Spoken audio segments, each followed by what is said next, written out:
Yes. Welcome. Yes. This is Under Talk. We're back. And we're 1 year older, 1 year wiser. We had our third birthday last week on Thursday. It was quite fun. We're going to talk about that. You may be wondering why my voice sounds extra sexy today. It's because I've been sick for the first time since like the COVID era. I got just plain sick, and I forgot how sucky it is. Yeah. No, it's like we haven't seen many people. So even though I have like small kids, we just didn't get sick, and now I'm like, oh yeah, this actually kind of sucks. The realm of random illnesses and unexplained, unidentifiable. Yeah. So sorry guys, and if I cough, I'll do my best to not cough directly into the microphone at full volume with the overdrive on. As always, we're powered by Reapered Energy, the one and only good tasting energy drink on the market. I'm drinking Tribute today. Active Mandarin Live Wild Lime. Nice top pop, Jordan. See it cracks. Thank the you. lime wrecker. Lime wrecker. Thank you, everybody. I've seen a lot of follows and subs coming through. We should do this more on Tuesday, Jordan. Yeah. And perhaps the team being so good is drawing some excitement. So I don't know. Freaking good. I don't know. I don't want to assume anything, Cole, but it's a fun time to be a thief. And it's gonna be a good show. I think you mean got a lot thief, to talk about. By the way, the thief. Sorry, it's fun time to be a thief. There you go. So welcome to all you new folks. Hi to all the friends. And, should we say what we are, who we are, what we do? Sure. Kind of thing? Well, we sort of did, but we're the fan podcast for 100 Thieves. And this stream in particular focuses on LCS, but we also have streams for Valorant and LA Thieves, Call of Duty. And we do community nights every Thursday, which is a whole lot of fun. Follow us on Twitter, on Discord. Those are the two main places to be. I'll put those in our chat for the new people here. We would love to hang out with you throughout the week via those Web 3.0 channels. I guess Twitter's not really Web 3.0. Who cares? But I'm Cole and that's Jordan. And that's what we do. We're not great at League. We don't play, you and I, we don't play a lot of League. We watch a lot of League. But so we don't get into the specifics of micro plays and, you know, who had the best build. We're not going to talk about that. So don't get your hopes up, but we'll talk about fan stuff. That's good. We're good at that. Yeah. It's been a long time doing that. That's right. Now I think today we're going to actually recap some of our third birthday stuff just to update everybody.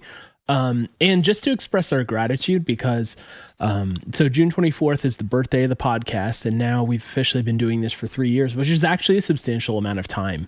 If you guys haven't noticed, most podcasts, especially in esports, don't tend to last very long. And the fact that we're still here is not only just cool for Jordan and I, but it's also cool that our community still cares about us and what we do. And the community cares in a big way, as was demonstrated on Thursday. And so we wanted to thank you all. We had a really, really fun rec league where Jordan and I actually captained teams against each other.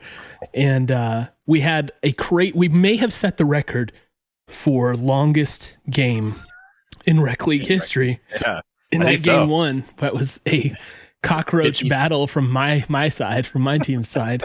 We just would not die. Minutes. Yeah, I think it was 56, 57 minutes.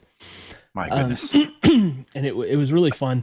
We gave away a ton of stuff. We gave away prizes to everybody who played, plus 4 actually Twitch chat prize giveaways. Also, one of the cool things that happened, by the way, besides all the many gifted subs, we had like 300 total gifted subs from everybody. A few people in particular donating a ton of them. You guys know who you are. But one of the other cool things is the Ergot bounty, which is an amount of money that's donated to 100 Talk based on when someone locks in Ergot, how many kills and assists they get. From Super Ninja Penguin, he actually doubled that so that we could send half of the donation to Mental Health America, which is a charity that we donated to in the past when we did the Trust the Papa stuff last year with Papa Smithy. So we were able to make $100 donation to Mental Health America, which was really cool. How about it? Thank y'all. Thank you, Super Ninja Penguin. Thank you, community. We also had a little fan content contest where we had the people send in their best fan content, and we had like such good things that we had to give away 2 prizes instead of the planned one. So shout out to Graf, who won the whole thing with a 30-minute documentary about one of my silliest / best League of Legends plays ever. And he won the 100 Thieves and Mischief Dino Sword collectible. But Nice. Shout out to John Donnell at Sly Dog Lion on Twitter, who also wrote an amazing poem about 100 Talk and stirred our souls so much that we decided to send him some of the new 100 Talk Rip It coasters, which are on the way. I still haven't gotten mine. Jordan still hasn't gotten his, so we'll show those off as soon as we can. But it was really fun. And then also, we released our El Gato sponsorship pitch in the form of musical parody. As all good pitches are. That's right. And we got a little nibble, I'll say. So still working on it. We'll let you guys know what happens. It's still very much like we'll see at this point, but we're at least through the first couple of hurdles with it. So we'll be excited. They know we exist. They know we exist. They've seen the video. It was actually really funny. I logged on to Billy Tube's Twitch stream. If you guys know Billy Tubes from the Pat McAfee show. The first thing he said when he saw us was like, "Oh, I saw that video for El Gato. That was awesome." So it was just a really fun week. So thank you to everybody. And 100 Thieves in particular thanked us also with a 3-0 weekend. So couldn't have asked for more. Couldn't have asked for more. Yeah. It's been really fun. So we'll talk about the games, then some general topics, then some listener takes. We're gonna try and hit the 100 Thieves Foundations apparel collection. Also, we'll try and talk about that before we close, as long as we have good time for it. Make our profit goal predictions for next week, and you'll make yours. I'll yeah. Well, I mean, you became irrelevant by being wrong so often. That's right. And then I'm still undefeated on the split. I mean, it may not get the exact games right, but I haven't gotten a week wrong in terms of record, right? Maybe I have not. Chat will know. Chat will call you on it. I don't think so. Anyway, so let's talk about the games. Yeah. And so for a while, for like maybe 2 or 3 weeks, we have not really gone through each game in much detail, just because there's been a lot of very good League of Legends played by 100 Thieves. We did actually want to take some time to do that. Not super in depth, so nothing crazy. We're not analysts. We know that quite well. So, but just to make a couple observations, and we're starting with the Dignitas game. Starting to feel like there is a bit of a theme with us in that we can be prone to some early game mistakes. Yes. Now, it's not every game, but it's not every game. And what, I don't even know logically what that would mean. But anyway, sometimes it's like we've talked about how dominant our lanes tend to be. But even though that is the case, we've still been making some early mistakes that haven't ended up costing us because our lanes are so dominant and our team's been able to do so much. But we do want to mention them and contextualize them a bit. So with Dignitas had like kind of the worst kind of early game mistakes that you would not want to see as these fans, which was our solo laners basically died in lane solo immediately to players of lesser quality. Well, handicap for the game on that one. Yeah. Give him first blood. It's like putting the weights around your ankles or whatever. It's like, so Abadaga died in lane and Someday died in lane pretty early. Like I think both of them within the first like 5 minutes, right? Yeah. I think we've been seeing this. There's a lot of talk about Abadaga Korean red sauce. If you've watched the comms video, I didn't catch it yet. You guys may know more about that. But they those deaths are not what you want to see early, right? It's like Jordan said, you're kind of handicapping yourself to start. Jordan, do you agree with me that this is like a little bit of a pattern in some ways? Like maybe not a specific player, maybe someday. Maybe someday's kind of doing this more often, but yeah, I mean,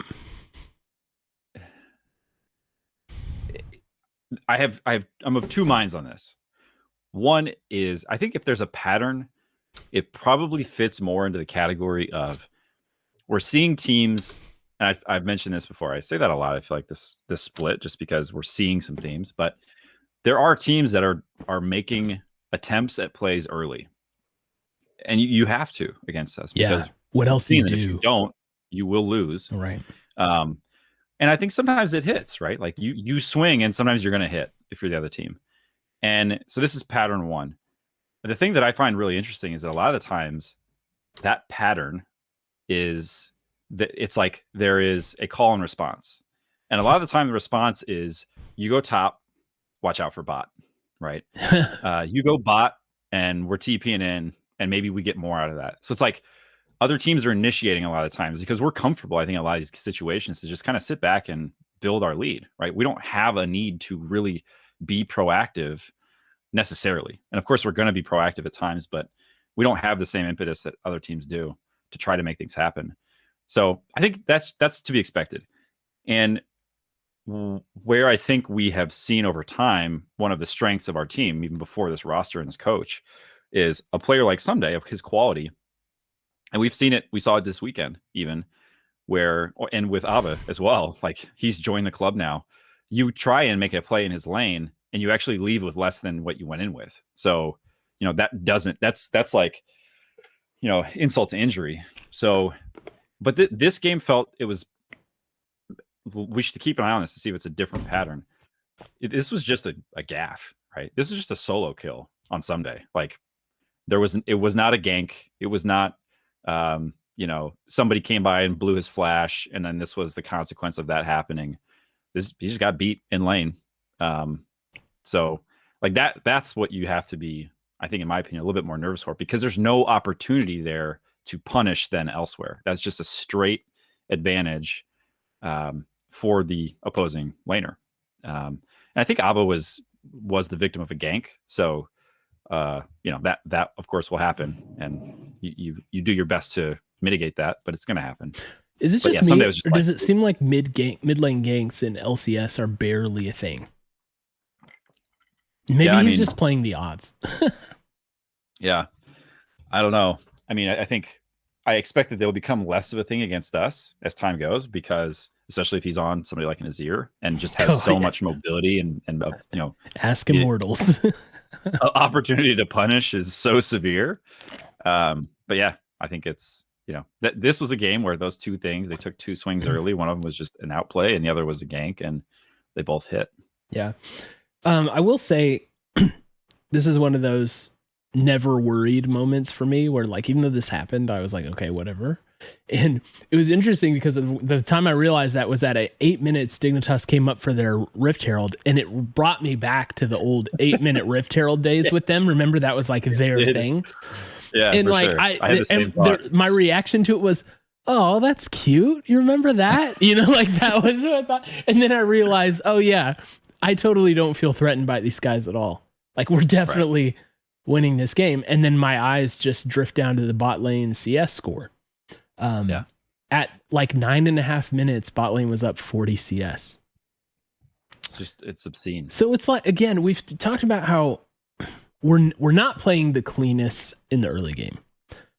But it just doesn't seem to matter in the final score because of, how far our lanes can outplay. And when you're 40 CS at that point in the game is absolutely ridiculous. Who were we on in that first game? Was it like which champions were playing? Yeah, bot lane. It was Kaisa Set. Okay. Yeah. Against Samira Leona. And that hurts a lot when you have Samira and you need her to not be 40 CS behind. Like that's dang. Yikes. So Right. And then yeah, the rest of the game just was kind of ours. Like they had a good early game, and then just everything took over, everything in its place, right? And so the Dignitas game, there wasn't much more to speak of. I mean, I don't even really remember much of it other than just having a few early blows to us, and then looking at the gold score and looking at our map state and realizing we're not in trouble, you know. And whatever it is about this team, just like you were talking about, finds a way to answer in different parts of the map and just erase whatever problems they are. Now we're going to have to erase those problems before they happen, to do something like win an LCS title or get out of groups at Worlds, right? So it's not to say those things aren't concerning. But as of right now, there doesn't seem to be an LCS opponent that will really make us pay. Yeah. And this game, I mean, I see in chat Darkuth saying that we give up first blood and we're still up 300 gold. And I feel like this game was that to the next level, because I think we gave them the first 3 or 4 kills unanswered. And I honestly think that at that point we were still up maybe 200 or 300 gold, which is just, it's hard to even understand what's happening. Yeah. You know, bot lane, look to bot lane. That's probably a big source of it. This was the first Lucian game we saw from Abadaga. Is that right? I think so. Yeah. So another look, right? Like another, and first we're Lucian not setting the game meta on this one. This is not the first time Lucian's been played mid, but right. It's another look. I didn't love this look as much. You know, it did make a difference in the mid game. It made a huge difference. We knocked down so many turrets in the mid game. That was what I was going to say is I didn't, you know, I feel like the things that I've really enjoyed from him are the ones where he's been able to either carry the game or just make these unbelievable team fight plays. And he was not the focal point of this game, right? Sure. But he was very much the, you know, like if we got any alone time with the turret, it was gone, and it just happened so quickly. So it's starting to feel like even when we don't have our carry players set up to take over the game, they're doing something that is so strategically valuable that it really doesn't matter, right? And I think that's another theme I'm starting to see from this team is, and you look at the Ziggs, right? We talked about that last week, where on paper, you look at the stat line, you're like, was it a mixed success? You're like, no, we had, you know, we had taken over the entire map by 12 minutes. So I'm not really sure what else to say about that. But it's like this is the evolution of our strategy to the point where we make these kinds of plays, not just so that we can have a different chance at somebody carrying, but so that we can have a different strategy that people have no ability to respond to. Yeah. Because even if you're winning fights, if you're getting picks, if you have more kills, you know, we have so many plates, we have such an impressive CS lead that we still have more gold than you. So it doesn't really matter. Yeah. And as Dargor was pointing out in chat, someday team fighting, and this was a major thing too. I think I tweeted that after the game. Oh yeah. That like it was sneaky good team fighting by him. I can't remember if it was this game or Immortals, but he had this like 4-man Mega Gnar ult in their jungle. Top side toward the end of the game. Toward the end of the game, that was just like incredible. Like just got them all basically, right? And it wasn't just that, you know, he consistently doing really, really well in the team fights there. So kind of, again, atoning for his early game sin. But in C9, we, you know, in that game we also had early game mistakes, right? And one of them was solo, not exactly a solo kill, but kind of a solo kill of Sunday up in top again, by Blabber actually, on the Kindred. So he kind of got caught, it maybe baited out by Fudge a little bit or whatever, but he, you know, kind of just caught in the middle of those two guys, with Blabber coming in from behind and not much he could do. But again, just getting caught up. Someone made a wild shot in our chat, made an observation about, you know, part of the reason we might be giving over these early deaths is because we have pushing lanes with advantage, right? So, you know, you naturally get set up to get ganked more. And that if you're a jungler, right, you could just pick your lane and you're behind somebody. It's easy. Yeah.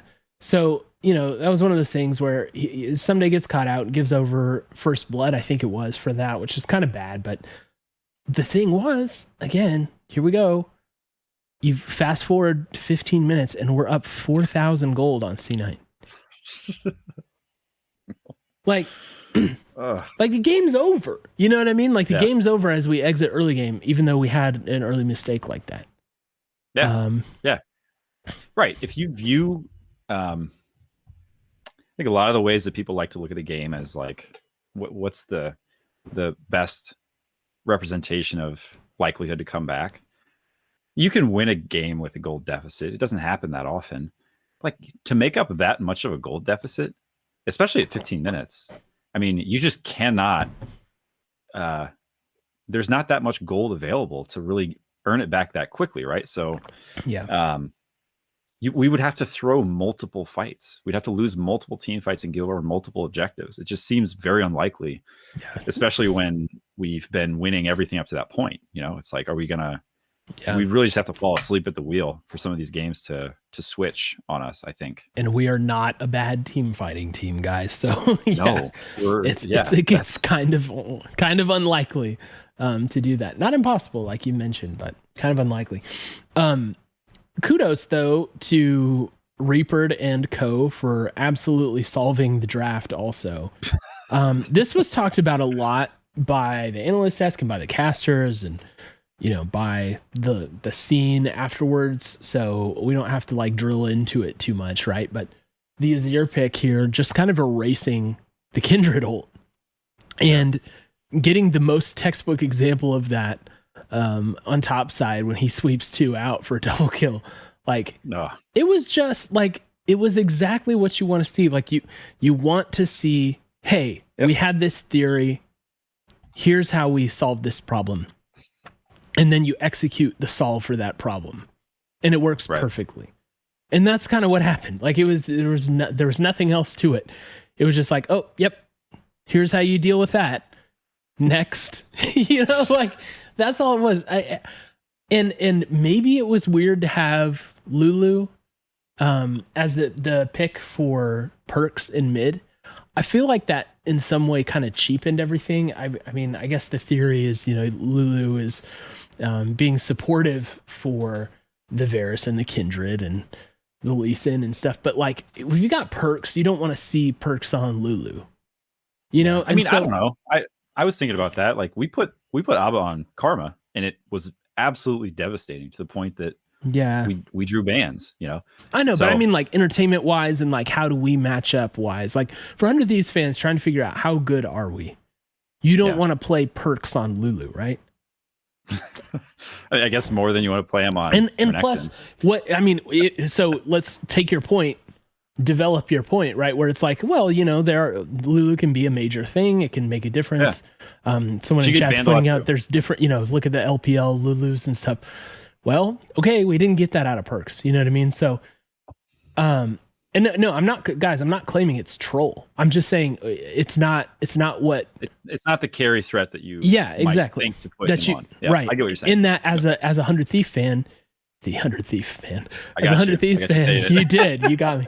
As a 100 Thieves fan, you not what you want to see to get an accurate description of where we are. So that was a little disappointing for me. It just felt like, we solved them and there wasn't anything they can do. I mean, like I said, 4K gold lead at 15 minutes.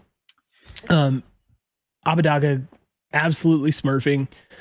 His ults were so good, like all the way through, whether it was in a team fight or whether it was catching perks out in mid lane, setting up a gank.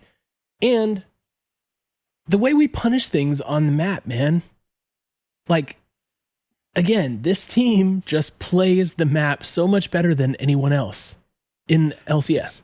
It's not close at the moment. It's just not close. I honestly don't fully understand how it's possible that we have progressed this much in this short a time from a macro perspective. Like, and this game had, I think, the perfect example of that, right? Like we put them in an unwinnable position at the Elder Dragon. There was nothing they could do to win that fight or the game from that point. And it's all because we had TP advantage, right? Yeah. It was solely because of that. That's just like, so some days just in mid lane. while the team's fighting. It's like, we might need him. We don't really, but we might. But we have the option. It's there is no, and look, we'd already ground them down. They were doing if I'm remembering right, they were doing a decent job holding their base. Like they had threatened in a couple fights, so they were still they were alive. I say they were alive. They took 0 towers, right? So you would have to basically they took 0 towers. Oh my gosh, I knew it was bad. I didn't realize they got blanked on towers. Right. So if you get a clean ace over, you figure they probably get a couple towers, right? Like they're gonna at that point in the game, they maybe have enough time to get through 2, maybe, or grab a Baron, but it didn't happen. Yeah. But it's like, I just don't. Is Reapered really that huge of an like? I'm not doubting him in any way. It just is astonishing to me that so quickly it feels like we have taken a group of players who didn't have a strong sense of how to play the game together, and in I don't know what is this week 5, like have just completely 4. This is 4. Mm-hmm. That's such a short amount of time to basically make a team that understands the win condition, plays to it perfectly, and executes. Yeah. We're not making mistakes on macro. Do you remember some of our past foibles? Yeah. This? Like we'll give you Elder and then we'll also give you Baron. Like that is a play we have made in the past. And then contrast that with in this game where C9 starts a Baron take when they catch us out on kind of bad timings. We can test with 4 there successfully while FBI just solos Infernal Soul. Right. It's the polar opposite. It's like the antimatter of our previous. It's like antimatter of the 2019 team. If the 2021 team and the 2019 team got in the same place at once, it would like end the universe. Yeah, it would. Yep. That's right. It would create a singularity into which all things would be. Yeah. It's crazy.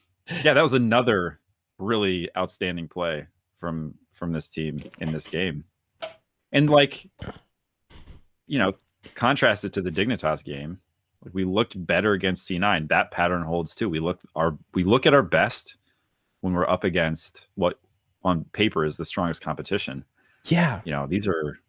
That's the thing.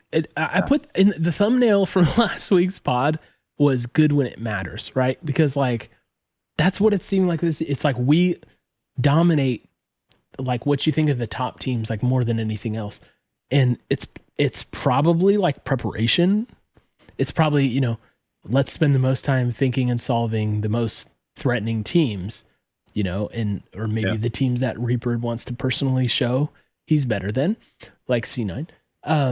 But you know what I mean? It's I love that. And we're still, we were the ones who accidentally tripped into the bongo comp for the first time, right? So it's okay, aside from that, in the very first game of the split, we don't drop the other games, you know what I mean?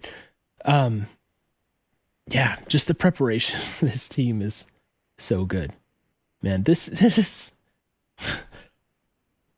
like you said, I can't believe it's gotten to this point this fast.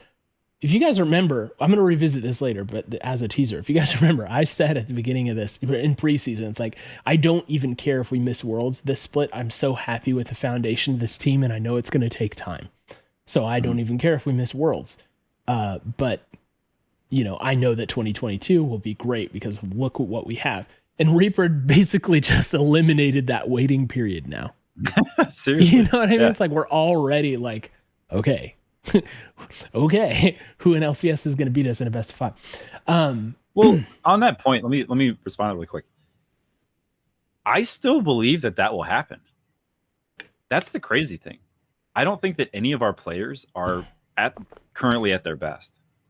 And you usually say that, and it's kind of a lament on the fact that we're underperforming, right? Yeah. With time, we've already seen how many people have we seen play Lee Sin, right?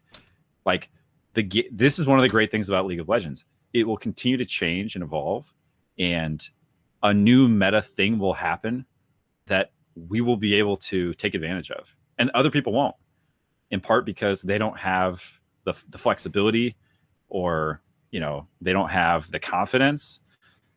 But like, think about big off-season changes. Like, I don't know, man. These are the kinds of things that I think Reaper is just going to feast on. Yeah, he has such a good team, a strong team. I was even thinking about Cloud9 last year when he had that team. Like, position by position, we're a stronger team on average, right?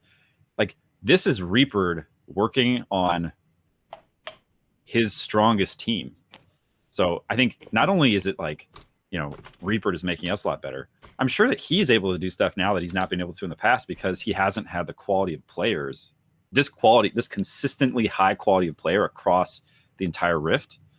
I mean, that does stuff for a coach, right? Yeah. Like, when you can give your ADC Lee Sin, and I'm getting a bit ahead of it now. It's a good segue. That is a special moment as a coach, and when it goes really well, like, where do you stop? Where does Reaper say, I don't know if we should try that? Like, I don't think we found that spot yet. I don't think as fans we've seen it. And personally pretty excited for just to continue to see, like, every game is such a joy to watch. This is insane. Yeah. So, okay, we're gonna have that conversation in more depth later on this pod. So, but your segue into the Immortals game with Lee Sin is what was your first reaction when Lee Sin was locked in and then it became apparent that it was going into the bot lane? Oh my gosh. Honestly, I don't know if I don't think I got to watch the draft live. Like, I had it on and I had like step in the other room, and I came back and I was just like, what? I don't know, man. I think my thought was, this could either go really well or really poorly. This is going to be a great thing, or it's going to be sort of a disaster. The thing I didn't expect is that it would actually make a ton of sense from a strategic standpoint, right? Like, why would you take your arguably your strongest carry off of a carry champion, right? But I guess I understand why now. It makes more sense. Yeah, I'm trying to pull up my tweets. I've tweeted a lot since that game, but here we go. I said, first of all, I tweeted, I guess at least we'll see another new look for 100T with that like smiley face with a, All right. And then a follow-up tweet was a big trust the Reapered moment here. And then right. And then we just start smashing. And look, I think many 100 Thieves fans were aware of what happened in the background with Guilhoto. Maybe not everyone was, but after our first game of the split. So rewinding back to when we played them, when was that game? Was that in spring? The second game of the spring split against them, when there was a fire alarm in the Immortals building or whatever, in the Immortals team apartment or wherever they are. I don't know. Some Immortals have a team place. I don't know. Were they borrowing TSMs? But there's a fire alarm, and the draft had to be remade, even though the game had been going for like 5 minutes, and 100T was smashing them, like in all respects. Like, came out that we were so far ahead and just destroying him. Then they have to remake and redraft, and they ban out, the picks that we had and everything. And so when they beat us in the first game of the split, he tweeted, actually I should probably read it. He said, this was after the game 1 of this split when they beat us. Okay. Mm-hmm. He said, oh, and someone asked who Guilhoto is. Guilhoto is the coach for them. Now that might've been rhetorical for fun. Who is he? But, just in case people don't know. He said, a lot of motivation coming into this game after being accused of faking a fire alarm the last time we met. We played well, but it's just a win. Next 2 opponents will be harder. Right. And then 2 days later, he tweeted, Dardock is better than closer. Don't at me. So he had a lot of like pent up rage, at 100 Thieves. And, we don't forget things like that, right? So Yeah. I don't know if let me check, see if he banned me or not. Blocked me. I mean, no, he didn't. He didn't block me. To his credit. To his credit, he didn't block me, but I was throwing stuff in his face on Twitter for sure. With that, especially because he said Dardoch is better than closer, and then our ADC takes a jungle champion and smashes their team. So I said FBI's Lee Sin is better than Xerxes, don't at me, in a quote retweet. I love that. That was such a good. But I will say, just a side note on Guilhoto, by the way, I saw an interview he did with Digon for Ven Esports. His tweets are very soundbitey, and then there are some like sound bites that come out of his interviews. But if you watch the full interview, he actually is pretty reasonable and measured for the most part. There are a couple things I disagreed with on his assessment and everything, but he actually he's a respectable person. Like I'm gonna like, this is water on the bridge, whatever. We're just having fun with it. But I mean, I think he's more measured than it really feels like. His interview is good. The Dardoch closer tweet is objectively just a really, really bad take. If your job is to like assess and evaluate talent and like, he made the wrong one. And it goes back a little bit to what I said, which is like, right now Dardoch is better than no one in the LCS because he's not playing. And if you are a player who cannot stay on a team, it doesn't matter how good you are. And I feel like if anybody should understand that, it's probably a coach, right? Yeah. Like that is a prerequisite to be able to be good at this game in the LCS, is to be able to stay on a roster. So that's, and you know, that's not a high bar to clear, but Closer certainly clears that one. Yeah. And he clears all the other bars too, by the way, because he's currently the best jungler in the LCS, but that's a different note. So back to this game in particular. So we get pretty early. FBI gets a stylish kill of Reyes under the turret with the Lee Sin. He gets killed on the way out, unfortunately, but it was nice to see the fancy moves from FBI to get a kill there. Just to show that he can really do it. It's almost like he heard the casters be like, I just don't know, how many games can you possibly have? You know? And then so that's the thing. That's the thing about games like this, especially when there's just like a little extra spice added because of the history. And then not only do we completely destroy them, right? But we also get those like signature plays that are just so tilting for them. So we get the FBI kill. We get the Abadaga 1v2 where they try the gank and he sweeps him under turret and gets a kill. And then not too long after that, we see Someday get revenge by like the slimmest margin ever. So he goes into that fight. So it's Nara into Aurelia, and he's got like full health bar versus half health bar on the Aurelia. And he just goes for it. And there are so many minions around. And I remember when he first started that, I started counting the minions. I was like, oh, this could not be good versus Aurelia, right?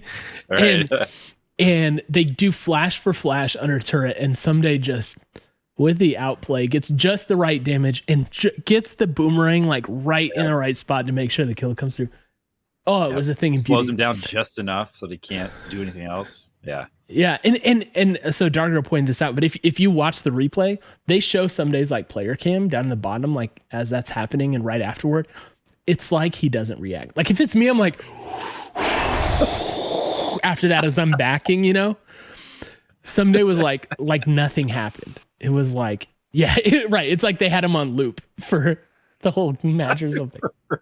Right. Yeah, I do remember. I think I looked at his player cam too, and I was like I figured we must be on a delay because there's no way he just did that and then didn't. This is going to be the hardest like top plays of the split to make ever for us. Just do the top when we do that montage. Goal. Yeah, we're going to have to expand it to the top 100 because every split, I'm like, I'm going to keep track of these as we go so that we don't have to. Too many. It's too many. But yeah, so it felt really good to flash. I was reading chat as I was talking. Felt really good to just destroy them so bad after people were like, "Oh, Morals is really good," and Guilhoto's talking about how, things are pretty close, and and we just showed him that it's not. Yeah. It's not. And we're going to take Lee Sin bot, and it's still not going to be close. Well, yeah, I mean, I think, like, I don't think this was us trolling. And I know you're not saying that, but, like, I wasn't sure when we did this. Oh, yeah. This is another thing that I'm gaining more confidence in, is we play the things that we know are good. And this worked really well. And they were talking about it on the cast, so this is not my, like, super advanced analysis of this, but they were basically saying, like, this is the new Senna Tom Kench. It's Senna Lee Sin. And Tom Kench is getting reworked. I think it's a mini rework technically. I don't know what it is. But like that specific duo in the bot lane is no longer going to be the same thing. And the teams that are ahead of the meta are playing this now. Tom Kench was still in this patch. We could have picked Tom Kench if he wasn't banned. I don't know. We could have done it, but we said, nope, we're gonna do what is coming next. And it's this.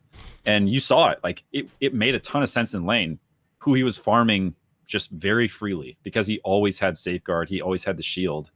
He would just, like, he didn't even have to try to dodge stuff. He could just stand and take whatever he wanted. It was pretty, it worked really well. So, like, that's, we talked earlier in the split about how many different looks we're going to see. I think we're going to keep seeing them. It's not going to stop. This is not the end of it. Somehow we have a new patch next week, so you're going to probably get 3 new looks. I was going to say, we got 2 new looks this weekend, and if mages are back, and this is me just revealing that I haven't looked at the patch notes, like where this is headed. Like, people talk about how mages aren't really a viable pick. We had 2 oppressive Azir games from Abba on a patch where people are saying that mages are not really the pick. So if mages are the pick again, great luck figuring out how to ban against us, because I don't know what you do. I just don't. He's already shown that he can play a mage in the current meta with devastating effect, and that will continue to be even more of a thing. So, like, the number of different looks we're going to be able to bring is just going to go up. And the exciting thing is, it's going to be stuff that you and I certainly haven't seen. If you're watching all of, like, the global league, then maybe you're seeing this elsewhere, but it's not coming from any of the other 9 LCS teams. Yeah. So as we've said before, very fun time. We're well positioned. The future looks bright right now. I did want to take a moment to stroke our egos really quick, because just hearing you talk about it, like, some of the themes that we've been bringing up for a while on the pod are now becoming like the community takes, like the scene takes that I guess people who aren't as close to 100T as us and maybe don't, feel as comfortable saying those things until there's more proof. I've been saying one of the things they're talking about, just like, who beats us in a best of 5? Look at all the looks that we have. I'm starting to hear that. Yeah. The other one is the whole best bot lane in NA conversation, because I think after this weekend, like, no one reasonable is going to dispute it anymore. Like, It's been proven. And I tweeted that after the C9 game. I was like, look, I know we had a favorable matchup. I know it's Ven's first week back. I don't care. This is not a conversation we should have anymore. It's not worth our time. Our bot lane is easily the best in NA. There's no bot lane who's close. So I'm so happy to see those narratives starting to be out there and more widely recognized. Right. And I'm really happy for the guys too. Man, the bot lane especially, just been smashing people. And that feels so good. Yeah. And on a similar note, I said a couple weeks ago, there are going to be mid lane matchups that Abadaga just absolutely dumpsters. And I think this was maybe the first one we had where it looked like this was, look, part of it's the matchup, right? Set into Azir is not favored, but it looked like me trying to play against Abadaga. Like Insanity couldn't even stand under he literally couldn't stand under his turret to try to like soak experience. He had he could not play this game. He finished 0-5-2. He had 140, he had a 90 less CS, right? Like it was he probably wasn't very happy to have been put into that matchup. My guess is like, please never do that to me again, because it was really, really unpleasant. But just watching that mid lane matchup, my goodness, it was. And when they tried, we saw what happened, right? Like he died. This Insanity literally got killed by our turret. That's another narrative that we've been saying for a long time that now is starting to be, recognized as like, hey, Abadag is actually, he is that dude.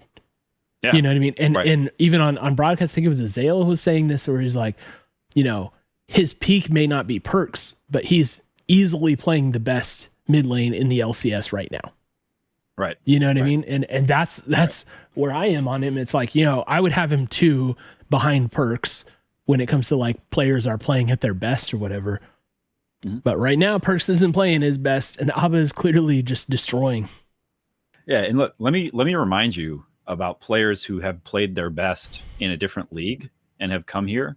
Bang is somebody who had played their best in a different league and came here, and he never got back to that level. There were plays he made where it was like, this dude is really good. This is Bang. Yeah. Didn't last. It didn't last. And this is not me like picking on Bang. It's just, I know. I really like him still. I'm sorry it went down. I really like him. Yeah. He still is one of those players who I really enjoyed having on the team. It didn't work. And if we weren't good with him, so we shouldn't, it went how it needed to. But just because you have been excellent and one of the world's best does not mean that you are going to ever get back to that level. It's not a guarantee. I'm not saying that is where I think Perks will land. Like, I think he'll. I was gonna say he went off in spring. It took him a bit, but he went off. Yeah, but like right now, that's not where they're at. And I just think there's a lot of people, understandably, us having been one of these people in the past, or at least I'll speak for myself, who say they're so good, they have to start doing better, right? Yeah. The answer is they don't have to. Like there are scenarios where they don't get back to that level. Look, Cloud9, like if they don't get this figured out, we saw what they did to a very winning roster. They blew it up and they shipped it away and they got new stuff. Jack will do that again. He will blow this team up. And this is not a Cloud9 podcast, but like, I don't know. I think right now everybody's like, oh no, is it 100T, C9? C9's not really there currently. They've got some work to do. Yeah. And I think as a result, Abba is that much more distinguished in his performances. Yeah. Well, so let's hit a couple general things. You're talking about people making roster changes, in Jack and C9. Interestingly enough, this week, was it in an interview with Ven also, where this was said by Reapered, just kind of in passing, where he mentioned that that we could actually see some roster changes for 100 Thieves. He didn't specify, and it was kind of just a teaser hint kind of thing. But I wanted to get your take, Jordan, on what you would believe to be these roster changes that might happen this split, and what your thoughts are on like why that would be the case and what we can expect out of it. Yeah.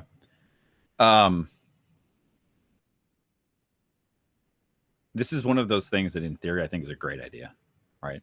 There's so much to like about it. So many things have to be in place for this to be a good option. I think probably the easiest comparison here is contracts coming in for a game last weekend and popping off, having a great game. As a contracts fan, you love to see it. Like, yeah, for sure. Always like to see 100T alum do well wherever they go. But like put Sven Skjern in a weird spot. He played Diana the next day, and he didn't have that kind of game. No. Right. And there are reasons for it, I'm sure, but like it was against a weaker team. So all that to say, you have to handle it right, because now Sven Skjern he's your starter, right? You went back to him the next day, and all signs point to you continuing to play him. And is he feeling as confident as he now was? Like, you got to think about the player mentality on this stuff. Yeah. And these guys are constantly looking over their shoulder, because that's the environment that has been created in the LCS. We've had players talk. Medios has talked about that, how he doesn't want to train his replacement, all this stuff. So the hurdle you have to clear as a coach, if you want to do what he's talking about doing, is you have to make sure. To be clear, we don't exactly know what he's thinking about doing. Right. But if it's to bring in an academy player who is, what did he say specifically? He say he's going to bring in. He just said roster, like, there could be roster changes for this split, I think is what he said, like literally. He did not give any detail or indication on what those could be. Well, the only thing you would do is play a great academy, like, because nobody in their right mind would look at this team and say, like, well, how are you going to fix this specific position? Because there's nothing to fix. It's all working. So you wouldn't make a roster change as a way to address an issue. But I think here's the thing. This will be my last piece, and I'll hand it back to you. EG did it against TSM, the number one team in the league. If that is how you approach it, you are not, you're not seeing how an academy player does in the LCS. You're not rewarding somebody for good performance in academy.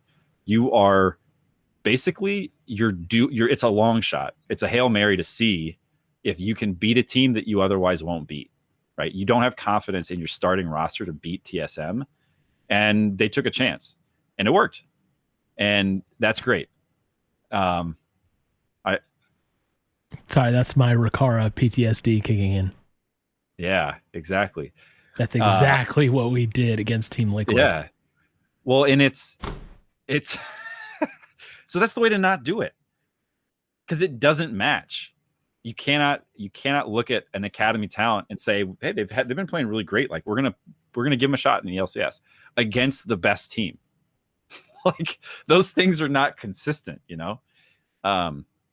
So I hope that if we see it, it's against one of these teams who it's basically, we don't have a lot of value. They're not going to test us, right?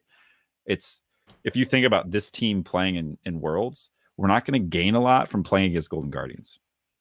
It's just, there's nothing to learn there. So that's the environment where I'd say, yeah, bring in the academy players and have them beat Golden Guardians LCS team. And they will benefit from that, right? They'll get stage experience. They'll play against an LCS roster, technically, and go from there. But like, don't do it against it, in a super important game against talent that is going to pressure us and cause us to really have to execute. Yeah. So I'm not a fan of this at all. I'll say this. So I don't want to go too long on this, because I could probably talk for a while on it. I'm really hesitant to shake anything up because of how good the team is. Yep. So I'm never a fan of interrupting the rhythm. When a team is just cooking, let them cook. Just let them cook everybody. Get used to the feeling. Just let it go. Don't interrupt the rhythm. That's how I feel. Now, the reason I'm bringing this up actually is because OG 100 Talker Militime with the Founders Badge brought this up to me, because he put this take up, I think, in week 2 maybe, where he was saying he thinks that we could see roster changes with this team, and his thought is that this is his thought. He thinks that he points out that there is history around working in a jungler with high potential into a roster that didn't need it at the time and eventually made them even better. So an allusion to Blabber on C9, right? In the Reapered years, where C9 was doing great with Sven Skjern, and they put Blabber in, and it turned out Blabber won MVP.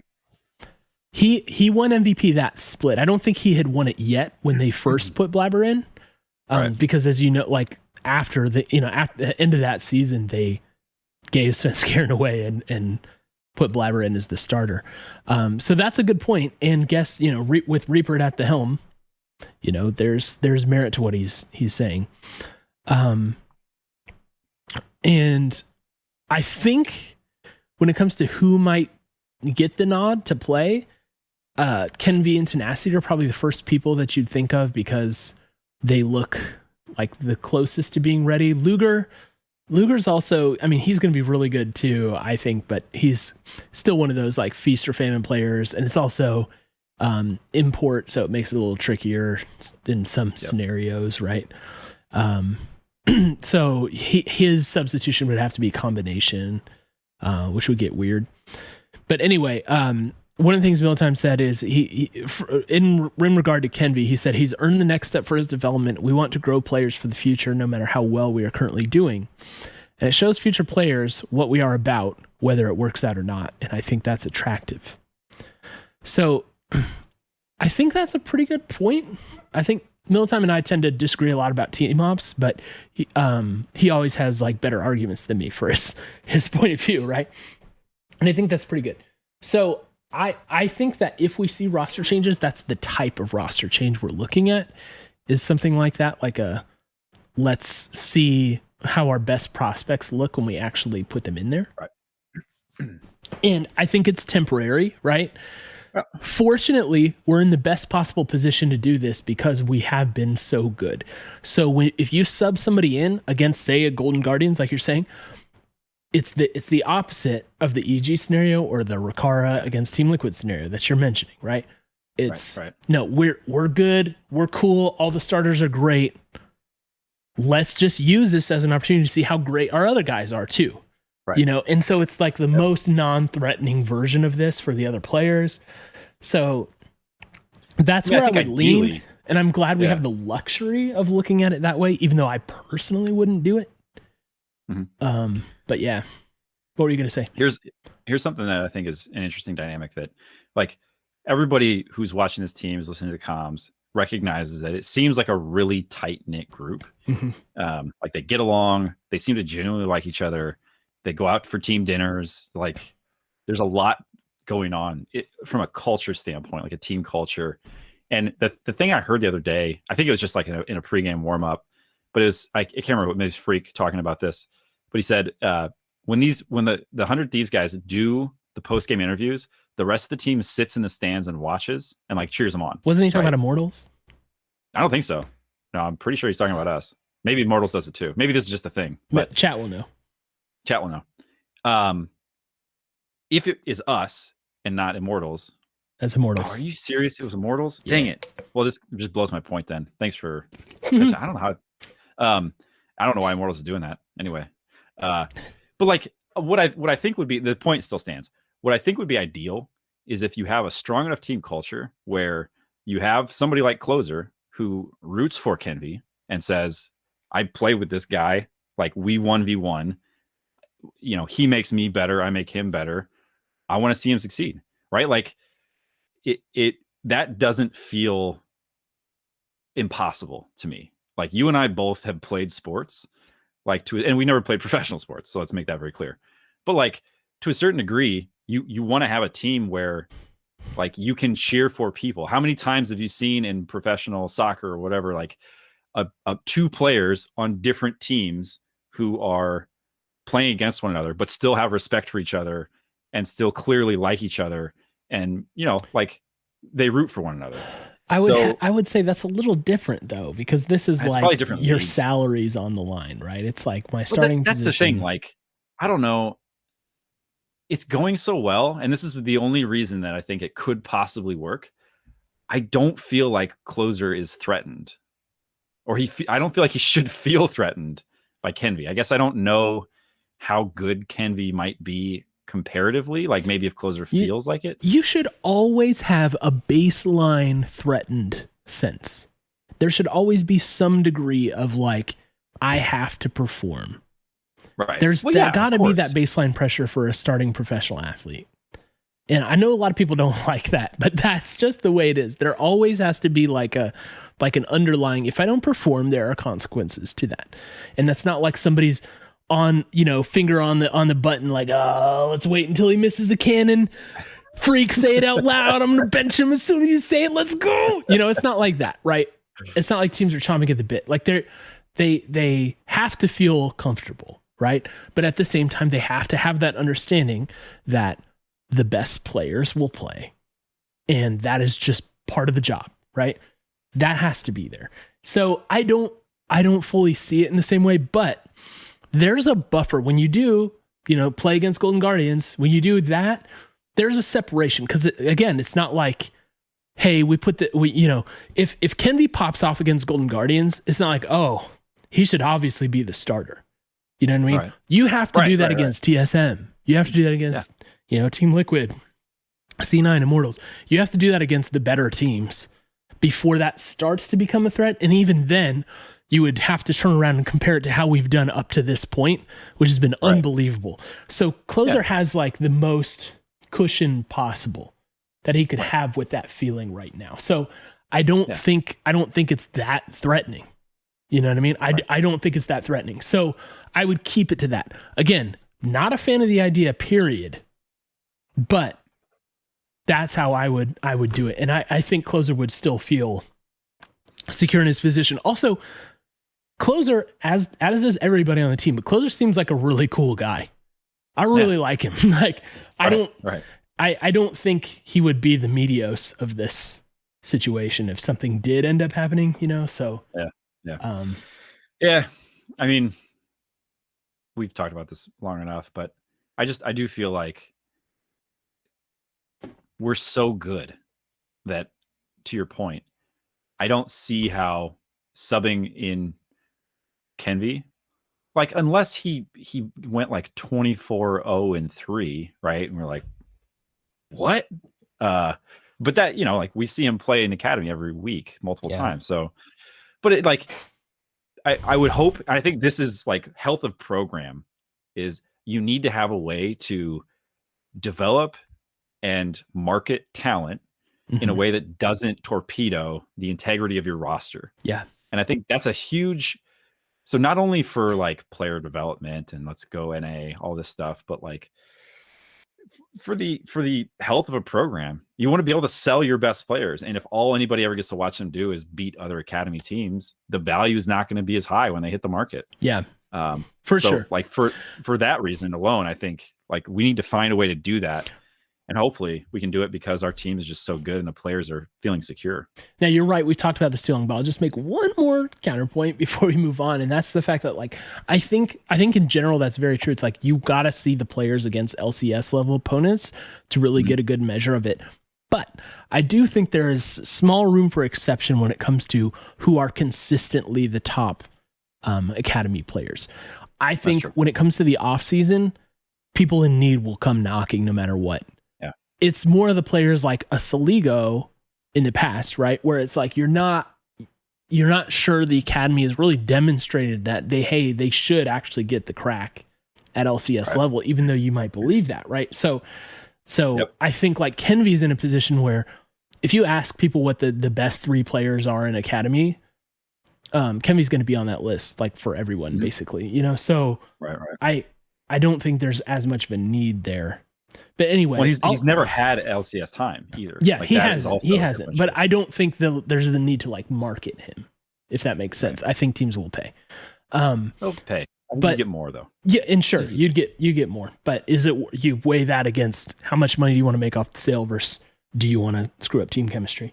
Now, Reaper's going to do what Reaper's going to do, and I think we can allow him the track.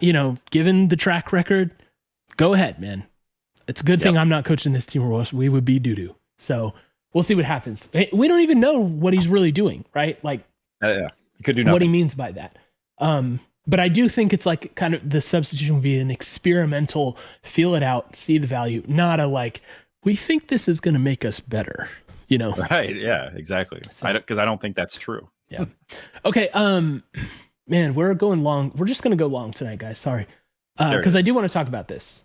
There was a listener take sent in from our friend Rush GG that I really, really liked. And I think it's the right time to have this conversation just based on how people are talking about 100 Thieves in the scene and then how 100 Thieves fans are talking about 100 Thieves.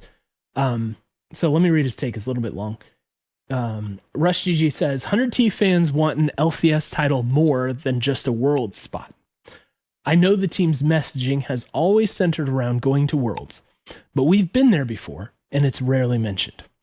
I think, especially with how other teams have imploded, that a title is a better goal for this current squad. I was struggling to even think of who else went to Worlds with TSM and Team Liquid last year. FlyQuest. But you will always remember who won the championship.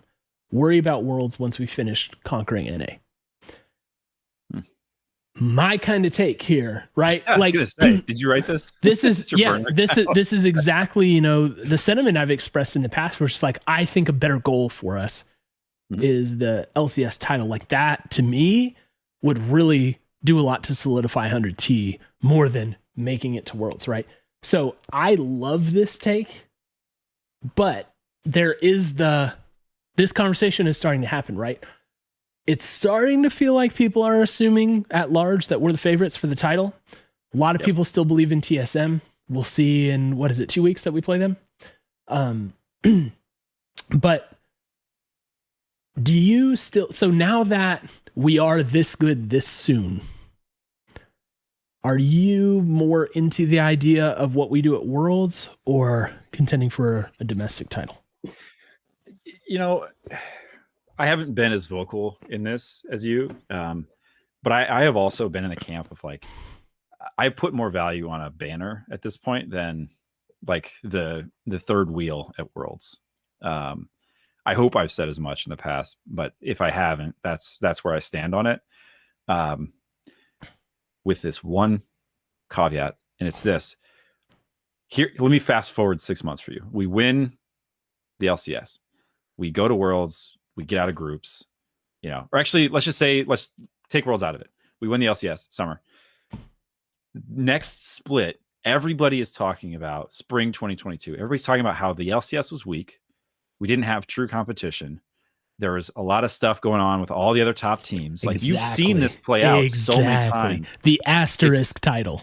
Oh my gosh. That's what I was going to bring up. I love this. Keep going.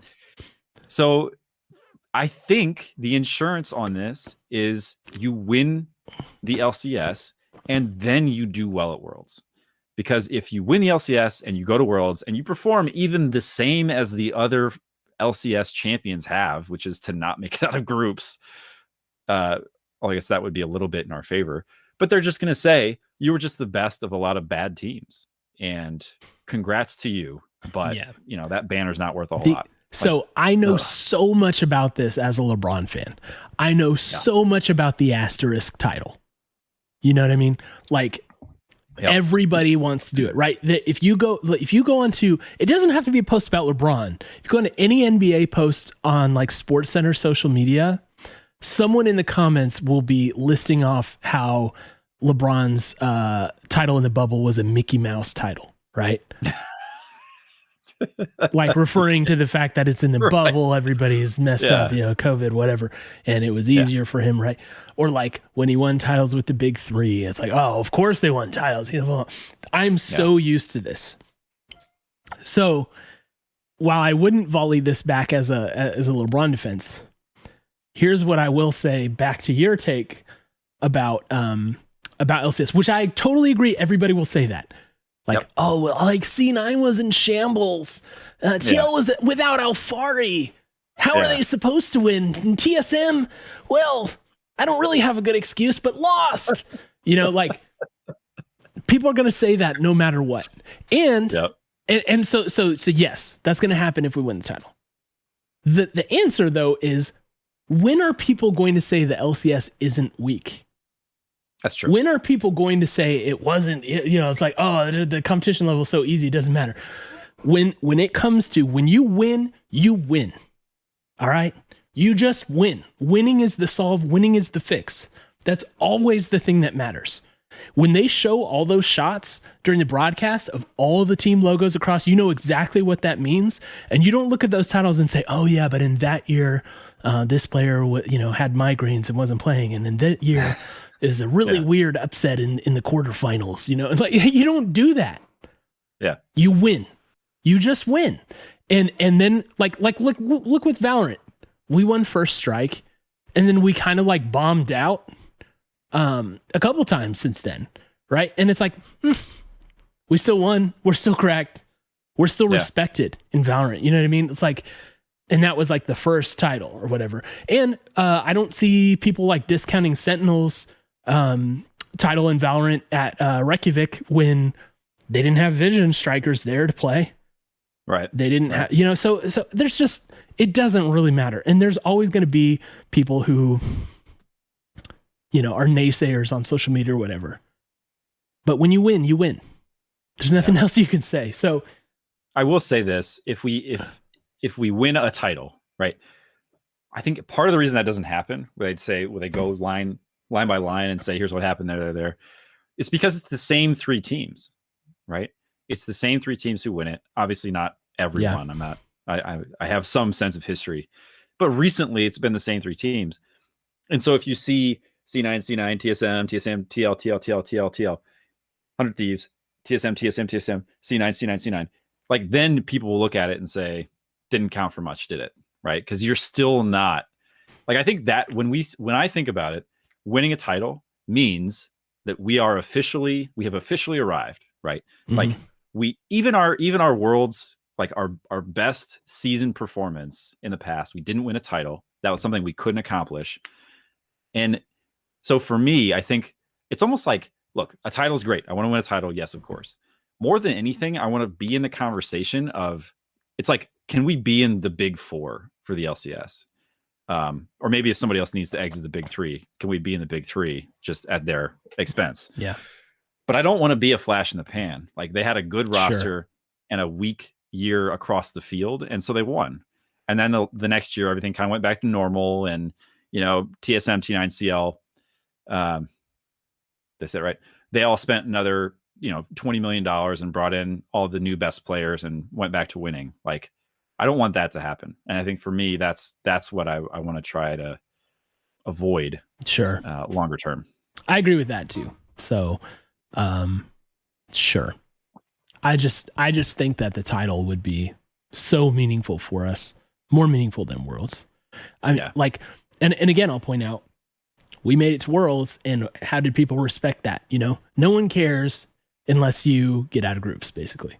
That's like the bar that you have to clear to be minimally acceptable to the community or whatever. Let me be super clear. I won't be disappointed. Like, I'm not going to not enjoy if we hang a banner.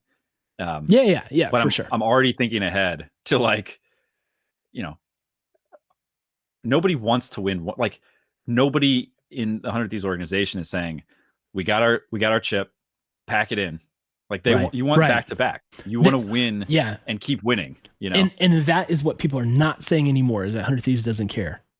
They are not saying that anymore, because what we've done with Valorant, because of what we've done with LCS.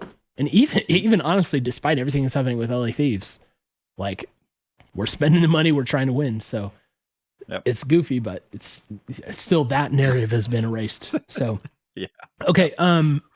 Let's go kind of lightning quick through a couple other listener takes. This is tangential. This Oh My Josh 5 said, would you be disappointed at this point if they don't make Worlds? Is it a foregone conclusion that they will make it there? If not, what would be the reasons why they wouldn't make it?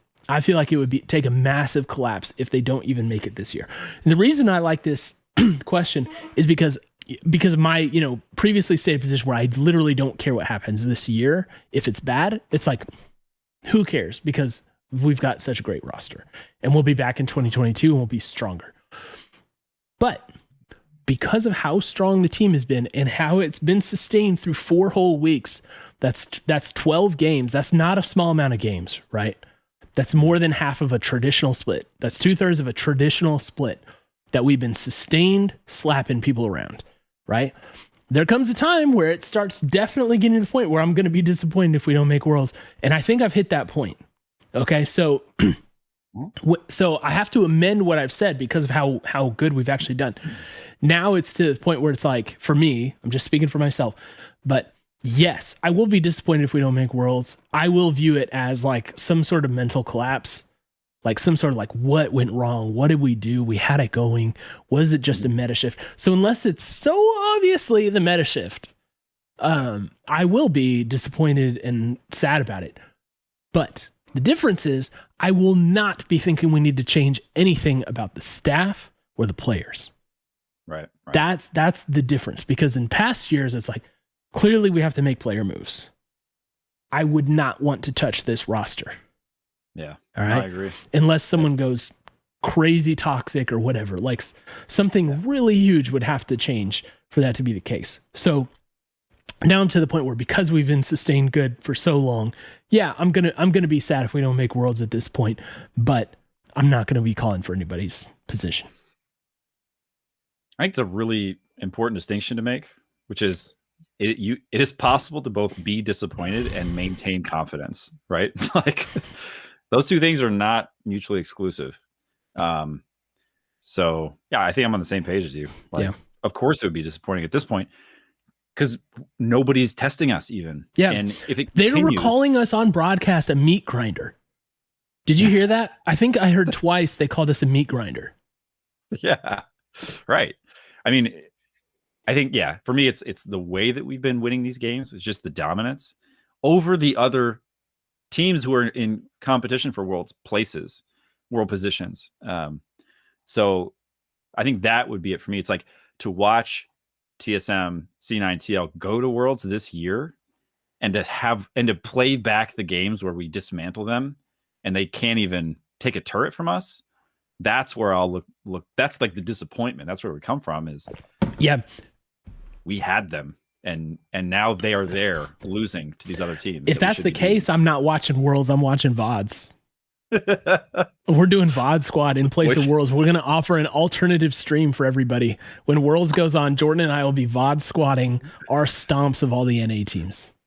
We'll just sync it up to whoever's playing at the time. Yeah, that sounds about right. But anyway, sorry to say that, because again, no one wants pressure, right? And that ups the level of pressure if the community at large is feeling that way. I mean, I'm only speaking for myself, but if the community at large is feeling that way, then the pressure is higher on the team, and that always sucks, right? But they've been so good. They're thinking about this too. Yeah, I guarantee you, they're thinking about this. Of these teams are not challenging us currently. Yeah. You know, as a player, what it's like to be anybody who's played League of Legends, to be in a close match, and the difference in how these games are going. These are easy, right? Like this truly, at the end of this game, you do type easy in all chat. And toxic. It's deserved. Yeah. You've earned that at that point. So I guarantee you they're looking at these other teams, these other regions, and saying, what would it be like to play them? Yeah. So they're going to be super disappointed at this point. Yep. A couple other quick ones. Luca has like a crazy Twitter handle. It's like Luca and a bunch of numbers. So Luca, shout out Luca, says, do you think Huhi is undervalued? I see a lot of analysts and casters not even having him in the conversation as the best support, whereas I see him as top 2. He's definitely the best performing right now. Now, I think on the dive yesterday, they talked about this. If I'm not mistaken, please, I'm sorry, chat will know. I think that they were saying Huhi is playing the best support right now. Certainly good. Sword Art, not looking the best. A lot of that's due to his lane partner. But yeah, it's like, yes, I think Huhi is undervalued at large, but fortunately, as with the other narratives that we pointed out that we've been talking about for a while, it's starting to get out there, right? It's like, yeah, no, Huhi is snapping. He may be our most consistent single player. He may be even more consistent than FBI, right? Yeah. Like this dude, Huhi is so good. He is so freaking good. Core JJ is always going to be Core JJ. Like, I don't know what to say about that. So it's hard to compare 1-to-1 for who's truly the best. It's really hard for me to say someone is better than Core JJ, because that dude is more than just in lane, right? He's just macro wise, team leadership and shot calling, all that. Plus just a lovable dude, right? Who he's lovable also. And I think who he performs those same functions, and he's playing so incredibly well right now. I'm so proud that he's been able to do so well after the role swap, and that he's back with us. I would hate to be playing against him as he's doing this well. You know what I mean? So shout out who he is always just killing it, man. Just killing it. And then one more. Sticks NA says, is it just me or is this one of the most entertaining splits we've had in a long while? Not just as a 100T fan, but for all games, there are just upsets after upsets. I'd say, like, for me, actually, Jordan, why don't you go first? Because I just talked a lot about that last question. Yep. Far and away, most entertaining split for 100T. I can't think of a split that's close to this, honestly. I mean, there's an obvious answer, but it isn't close in my mind. This is it for entertainment. And I've been thinking a lot about this. The meta right now, like, I don't know if I've heard enough people talking about this, but I just feel like the game is in a really good spot. I think there's so many viable ways to play the game right now. Yes. Which I think makes for some really fun watch. Like, there isn't the 3 or 4 or 5 picks. Obviously, there are the picks that are doing really well. Mm-hmm. But just look at us and how many different ways we've approached the same patch. That's pretty wild. That's so what my hats thought off to the dev team, honestly. The balance team, like, that's pretty impressive. I was thinking about that. It's like, this is really where Riot's philosophy is just to change the game so that it stays fresh. Because this, I mean, only been watching since 2018, right? But this has to be the most perfect meta they've ever made because you can do so many different things to it, right? Yeah. And like you said, there are power picks, there are things that are, pretty consistent, high presence, but you can play so many different ways and win. And as like the team that's doing this the best, playing the most variety and winning the most games, it's especially entertaining to see, right? Yeah. I actually don't think entertainment value of the league is at the all-time high. It doesn't feel that way to me because the quality of play isn't quite there, and even though there is team drama, the storylines of like team versus team and player versus player are like very irrelevant this year. The like narrative, it's like everything's caught up in like the roster changes and like what's going on with Team Liquid, what's going on with these benchings, and so it's not like rival versus rival. There's just none rivalry week. We're playing against TL, and I'm kind of like, maybe we get a good, but it isn't the same. I agree with you. This is not the most compelling version of like of the LCS league product. team. Exactly. As a whole. But I do think I love this meta because so many things are possible in it. And I regret that I'm not watching much LPL at all right now because it's probably the most entertaining. Okay, so we did listener takes. Let's do predictions and quickly talk about the apparel, and then we'll be out of here. Okay. So next week, Friday, against Team Liquid, currently tied for third place at 19-11. Last weekend, they went 2-1 with the wins coming against CLG and EG and a loss to TSM. Jordan, do we take down in rivalry week Team Liquid?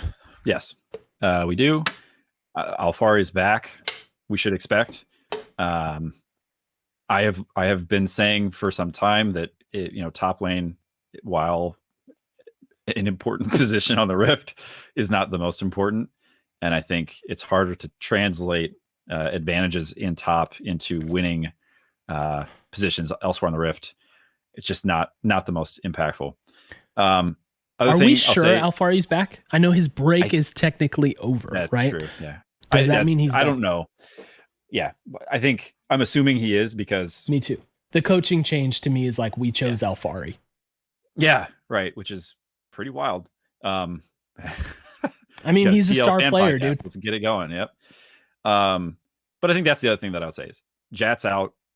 Coach Diff is going to be a thing in this game, and Reapered will have a better plan than, is it Cold? Who's the stand-in than him? So I think that is another advantage for us that I think we'll take into a win.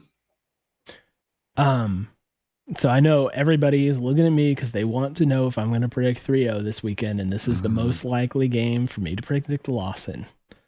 I know how excited you guys get about Prophet Cole, especially because my record is flawless this year. All right. Or this split. Guys, I'm sorry to disappoint you because against Team Liquid on Friday, psych, we're going to win. Oh! Yeah, that's right.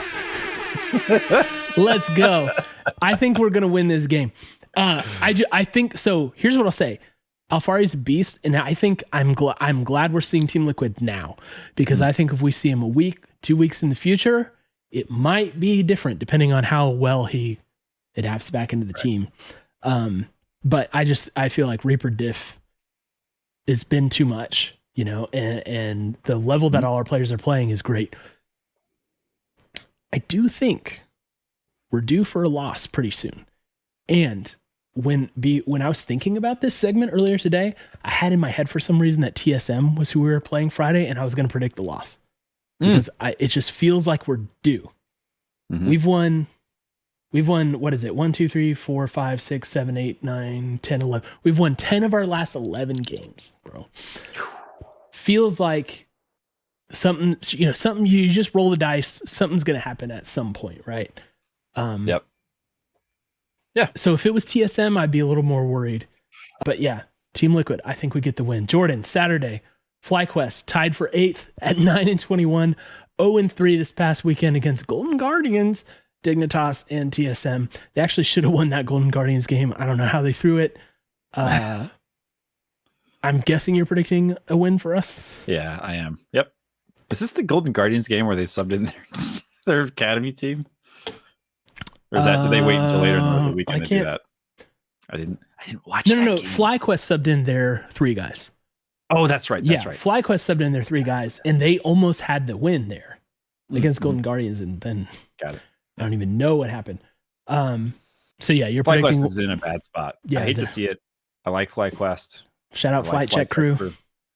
But this is not their time, and this won't be their game. Yeah. I agree. Sunday against CLG, again, tied for 8th, 9-21. They won against Dignitas last week, but they lost to Immortals and Team Liquid. The bongo comp seems to be solved. Jordan, your thoughts? We don't get beat by it twice. And if we do, we got some explaining to do because we spent a lot of time talking about how it shouldn't, it should be something that gets you exactly once. Yeah. And I don't think Reapered falls prey twice. I agree with. It should be something that only beats you once. I'm telling you though, I don't even care if we face bongo comp again and we lose. Honestly, I didn't think they'd do it twice after they went 0 or I guess they went 1-2. But yeah, I think this one will be a little rocky. I don't know. I think this one will be a little rocky, but we do win it. Okay. I actually think if they play bongo comp again, they will still have higher chance to beat us than if they play a different style of comp. Because it's almost like, you do the chess and it's like, all right, they're not going to try it twice because they know we'll beat them. So you prepare for other things and they play it twice and it's like, oh shoot, wait, oh no. So it could get rocky, but I do think this is a 3-0 week again for 100 Thieves, which would surely be, I mean, win percentage wise, like an unmatched run for the history of our org. Yeah.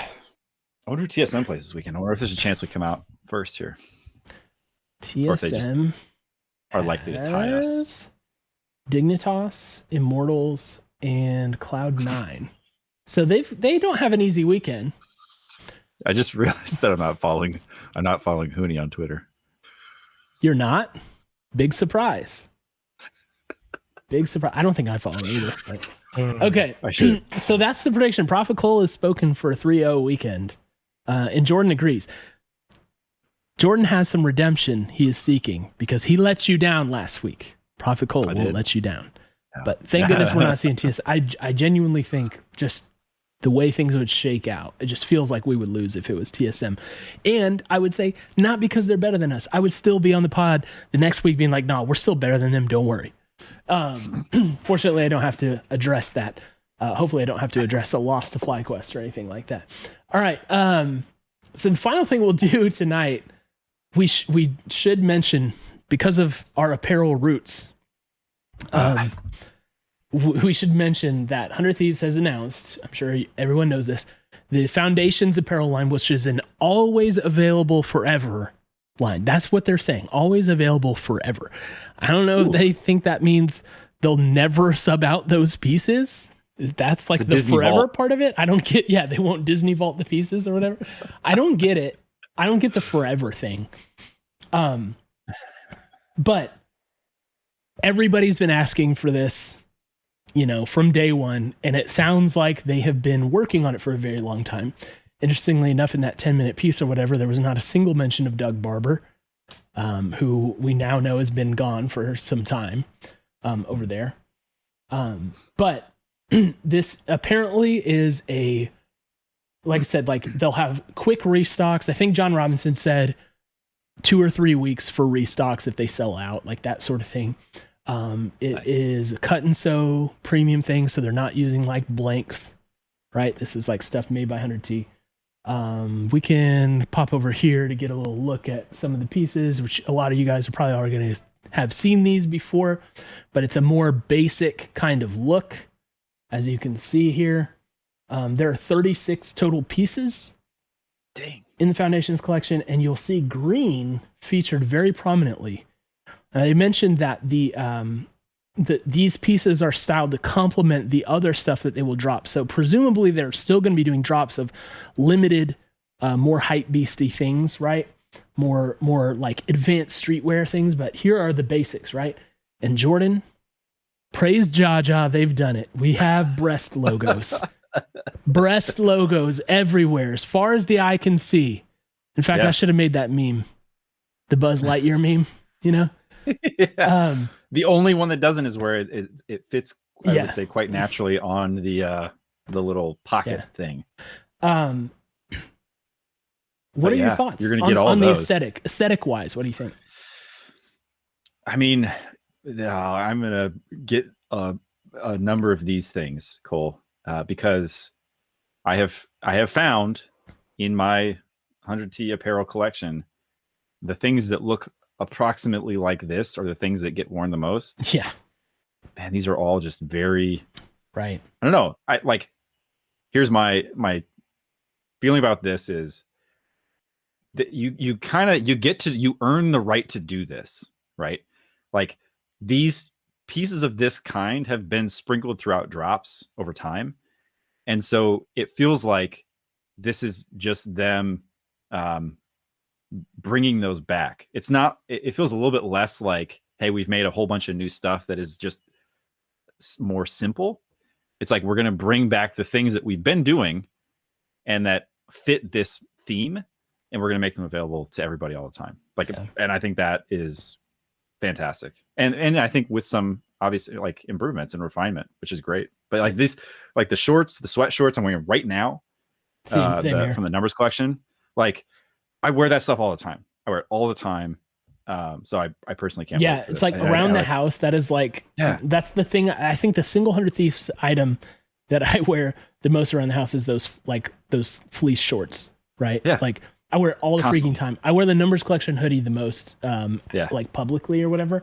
But this is basically, as like a way too old man in my 30s.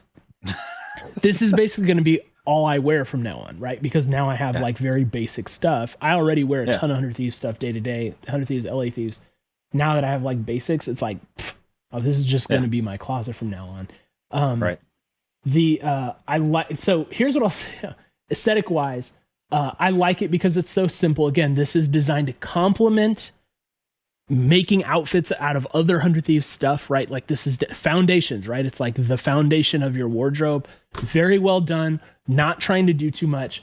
The fanciest they get are these little like color blocked windbreakers, which the black and white one I think looks fantastic. I do too, dude. I love that one. So my goodness, I really like. If I wasn't sure that it would just get smeared as soon as I put it on, I would probably that's the problem for you dads. White is a hard color. Yeah. The other thing I'll just say, guys, don't get the red pants. You're never gonna wear the red pants. Right? You might wear the green pants. Don't get the red pants. You're never gonna wear those. But I understand why they're there, and I would have released them too if I was them. But there's also like the more sweatpants kind of thing, and then like the nylon track pants. You know what I mean? And the same is true with the shorts, which I don't think all of them are pictured here, but there are like the sweat shorts, and then there are also like the more nylon-y things. A lot of people are happy about the socks. I'm gonna buy so much from this, and I hope my wife is not listening to me as I say that, because you guys know where I stand in the hierarchy of how much people spend on 100 Thieves. I really especially just like the gray. The release of the gray. Yeah. I'm going to buy like 10. I'm not even joking. I'm going to buy like 10 of these gray t-shirts. Dang. There it is.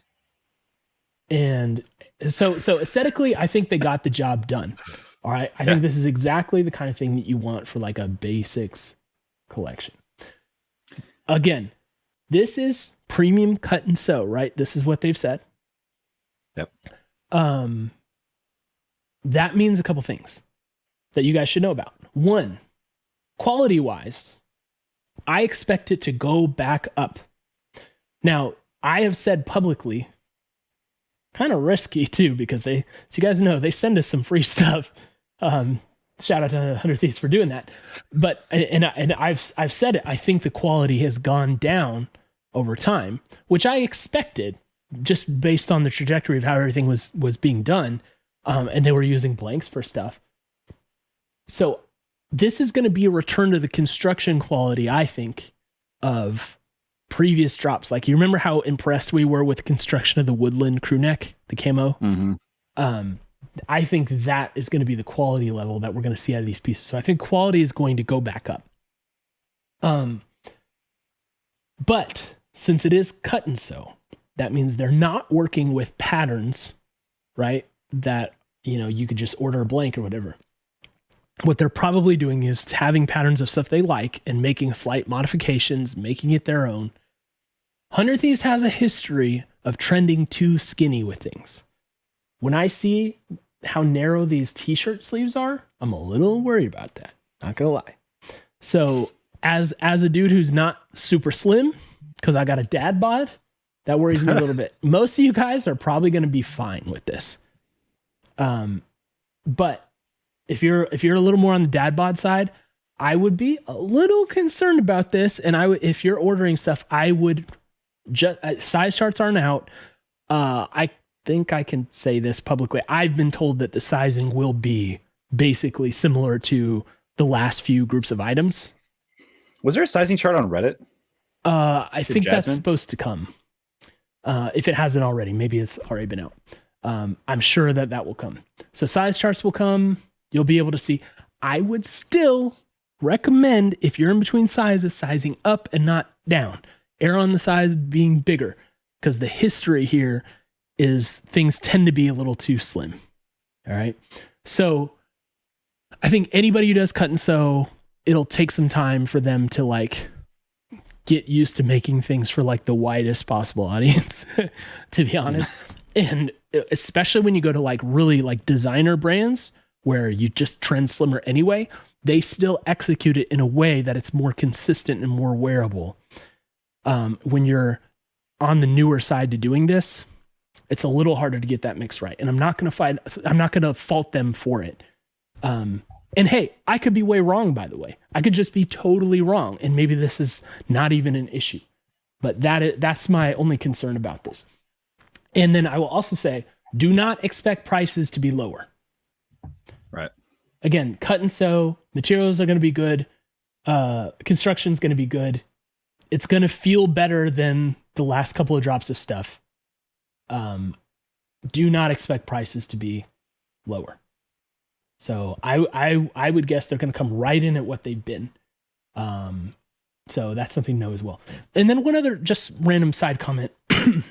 I do think that these three windbreakers at the top, they look like they fit a little wide at the bottom. So they may be, you remember the black windbreakers with like the Japanese on them or Korean or whatever? Those ones were kind of narrow at the top and wide at the bottom. I think it's not going to be that bad, but when I like see Nade Shot moving around in it, it's like, they're kind of open at the bottom. So be ready for that. Mm-hmm. But I am super excited with this. I'm going to buy so much stuff. This. Well, the good news too is like, look, if you this is not a drop. So Yeah. there's no need to fill your cart to the max. If you want to get 5 of the things in this, you can get one of the things and try a size out and see how it fits and get a sense for it. And maybe then the next time you pick something up from the Foundations set, you size up, right? Like, Yeah, obviously you don't want to get a bad size, or like a size that's bad for you. But it is kind of nice that it's a different format. So there's not the same pressure on like, oh my gosh, I got all medium and it's all small on me. Yeah. Right. Yeah. Which has happened to me. I've had to shift my size up just in general with 100 Thieves. Yep. Not just because I'm dad bod mode, but just, cause it tends to be a little small, but man, I am so excited about this. I think it's going to do really well for them. I think it eliminates a lot of the complaints people have, and it's still giving them plenty of room to do wild side drops, right? They can still design the wildest, craziest stuff that your 14-year-old mind could want. All right. They can still do that and will. Do you think items like this don't show up in drops any longer? Yes. I feel like they've done that. They've done variations on the theme, right? Where they have like a red logo on the sweatshirt. Here's what I think is going to happen. I think, first of all, there's a lot of green in here. We're going to be seeing some green colorways of stuff like in future drops. But I do think that the drops will be smaller and with more crazier items. They mentioned how the first drop was just the red Geo hoodie, the red and black Geo hoodie, right? We had a couple drops that were like 3 or 4 things, right? And that was great. Like, cool. It was fun. It was hype. It was fun. It sold super quick. I think that that's going to be the route. Less SKUs, wilder designs. And it will these colorways for at least for the next year, this is what you're going to see out of the drops. That's my take on it. Mm-hmm. I don't have any inside information about that. That's not me reporting what I know or whatever. That's just what I'm guessing is still going to happen. So, right. That makes sense. But it's going to be fun, man. I love this direction. I love that there's more wearable stuff. I love that I don't have to think about buying other things anymore. It's just that and jeans. Basically all I need to buy. So do some 100T shopping. Yeah. Head on down to the Foundation store. Well, this has been a long podcast. But we've had a lot to talk about. So thanks to everyone. Oh, one final note I forgot. AJ Beck updated the caster records for 100 Thieves in our Discord, so you can go see those in the Talk About League of Legends channel. Should mention right now, Azael overall is 6-0 casting for us. Nice. So Azael seems to be the strongest luck. The only Raz and Captain Flowers are the 0-2. Every other caster combination is undefeated. So as long as we don't get Raz and Captain Flowers, which maybe that should have factored into our predictions, we'll be all right. I don't think they released that ahead of time, do they? No, I don't think they do. Nah, it's probably good. So Rec League, we're going to do Rec League again on Thursday. So watch for the sign up. Tweet it out tomorrow from our account. We'll be back on the casting side of things and not the playing side of things, but the prizes will still be there. We'll still be giving away some stuff. We'll keep you guys posted on the Elgato situation. And we look forward to another 3-0 weekend brought to you by Prophet Cole, Hunter Talk, and the good folks of Rip It. I can't wait. I can't wait. Yeah. I wish we played games every day. I want to watch this team all the time. Yeah, that's right. All right. So we'll see you guys on Thursday. And as always, we love you.